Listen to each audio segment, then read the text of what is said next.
무슨 노래, 아마 서정주 시인이 가사를 썼던 곡인 것 같아요. 초록이 지쳐 단풍 질 때, 그러죠? 예? 초록이 지치면 단풍이 되나 봐요. 그래서 초록도 참 좋은데 하다 초록이 지치면은 이렇게 단풍 색깔로 변하나 봐요. 그래서 단풍도 좋죠.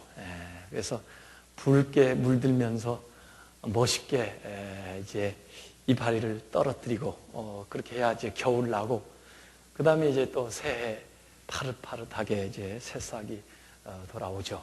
이게 생명의 이치인 것 같아요. 죽어야 사는 거죠. 그래서 사실 세례 받는 것도 죽는 겁니다. 물속에 수장하는 것은 과거, 이전 사람, 죄된 과거, 또 육신, 세상에 속한 것이 물에 수장돼서 다 가고, 그 다음에 새로 새 생명으로 이렇게 태어나죠. 그 산고를 겪는다고 하는데, 어머니도 애를 이렇게 놓을 때 거의 고반 죽죠. 그래서 거의 죽어갈 즈음에 죽게 아파야 새 생명이 태어나는 겁니다. 그래서 예수 그리스도의 그 십자가의 그 죽음을 통해서 우리가 새 생명을 이렇게 이제 얻게 됐습니다. 오늘 여기 요한복음 9장 말씀 보면은 이 초막절, 특별히 이제 이스라엘이 애굽에서 나와가지고 광야 생활을 하면서 이 초막, 이 천막을 짓고 이동을 하면서 거기서 쭉 살았는데, 그 광야 생활 시작해가지고 또 광야 삶을 살았던 것을 잊지 않기 위해서 때때로 이 초막절 해서 그 초막절을 지키는 거거든요. 그때 두 가지 주요한 예식을 했는데, 물의 예전이 있고 그 다음에 빛의 예전이 있었어요. 물의 예전은 실로암에 가가지고 물을 퍼가지고 물을 이렇게 끼얹어 붓는 그런 모습으로 물의 예전을 했고, 또 빛, 횃불을 만들어가지고 빛의 예전을 했습니다. 그래서 그 두 가지는 광야 생활할 때 있었던 일들을 여러 가지로 상징시켜 주는데, 우선 구름 기둥, 불 기둥으로 인도하셨잖아요. 구름 기둥은 사실은 비를 내리기 전에 구름 기둥이죠.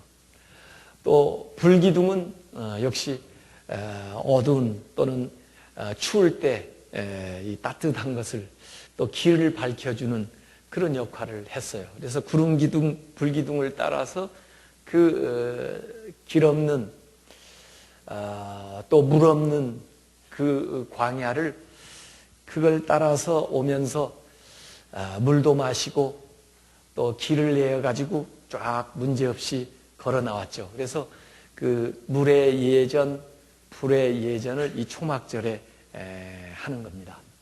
그런데 그거하고 연관시켜서 예수님은 요한복음에 예수님 자신에 대한 선언을 하시는데, 나는 생명의 물이다 그렇게 말씀하시고, 나는 생명의 빛이다 이런 말씀을 하시거든요.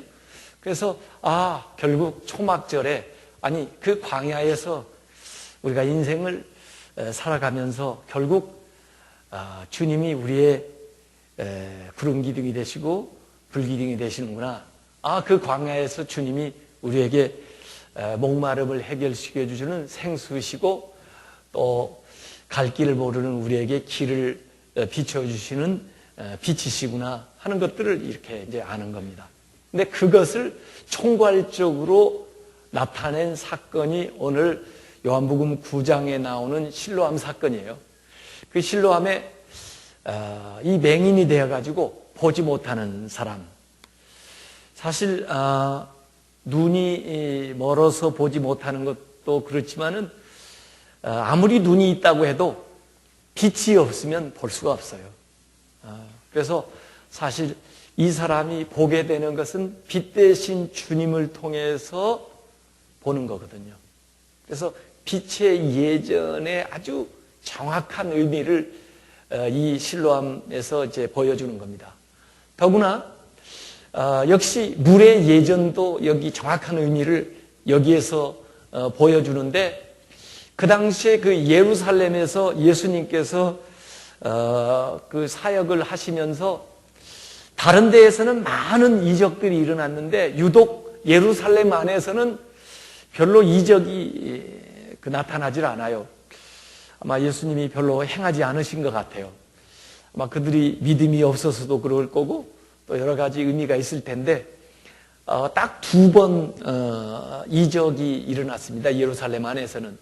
그 한 번은 베데스다 연못가에서 38년 된 중풍병자 고친 거하고, 그 다음에 이 실로암 연못가에서 이 맹인됐던 사람 눈뜨게 해준 거, 이 2개의 이적이 예루살렘에서 일어난 거예요. 근데 실제로는 이 실로암은 예루살렘 성 안에 있는 샘이 이 연못이고, 베데스다는 성 약간 밖에 있는 연못이에요. 왜 연못이라고 하냐 그러면 예루살렘은 한 800m 정도 높은 고지에 있기 때문에 물을 얻기가 참 힘들어요. 그래서 그 주변에 있는 그 기드론 골짜기로 흘러가는 그쪽에 기혼샘이라는 게 샘이 하나 나오는데, 그 샘에서 물을 끌어다가 예루살렘 성 안으로 이끌어 드립니다. 그래가지고 뭐 히스기야 터널 같은 걸 뚫어가지고 수로죠. 그래가지고 들어온 것이 실로암 물이에요. 연못이에요. 그래서 연못. 그래서 예루살렘 성 안에는 대체로 한 15개 정도 연못이 있었는데, 그 자체에서 물이 나오는 게 아니고 저 성 밖에서 기온샘에서 물이 흘러가지고 안으로 들어와가지고 그 다음에 실로암에서도 물이 나오고 베데스다에서도 물이 나오고 또 그 밖에 연못에서도 이게 물이 나오는 거예요. 그런데 여기 실로암 물에서 이 맹인이 치료되는데, 이 사건에는 이 초막절의 이 의미가 다 내포되어 있어요. 그래서 예수님께서 그냥 맹인을 다른 곳에서는 기도해가지고 그 자리에서 즉석에서도 고치기도 했는데, 이번에는 예수님께서 침을 뱉어가지고 진흙을 이긴 다음에 그 진흙을 눈에다가 이렇게 발라줘요. 그리고는 실로암에 가서, 실로암 못에 가서 씻으라 그래요. 그래서 이 사람이 가가지고 실로암 못에서 물로 이 눈을 닦을 때 그때 눈이 띄어졌다고요. 그러니까 이게 여러 가지가 복합적으로 나오는 거예요. 눈이 띄는 건 빛이기도 하고, 물로 닦아서 그 눈이 열리기도 하고, 이렇게 해서 빛과 물이 한꺼번에 조합되어 있는데, 거기에는 예수님이 하신 일이 나오고 또 본인이 결단해서 순종하는 그 이야기가 거기에 나와 있습니다. 그래서 어떻게 보면은 하나님께서 이 우주 만물을 만드실 때 이 진흙으로 빚어가지고 생기를 불어넣어서 생명이 되게 하는 것처럼 이 자연도 활용하고 진흙, 또 물, 그 다음에 또 주님께서 보내시고 그 다음에 본인이 또 순종하고 이렇게 해서 온갖 것들이 다 이렇게 잘 조합을 이루어 가지고 그 한 사람이 눈이 탁 뜨이는 사건으로 일어나는 겁니다. 그렇기 때문에 이 실로암에서 눈을 뜨는 사건은 비단 맹인이 눈 떴다 그 단순한 의미가 아니고 그 안에는 굉장한 것들이 내포되어 있는 거예요. 그래서 육신적으로도 눈이 뜬 건 사실이지만 영적인 의미들이 다 내포되어 있다는 거예요.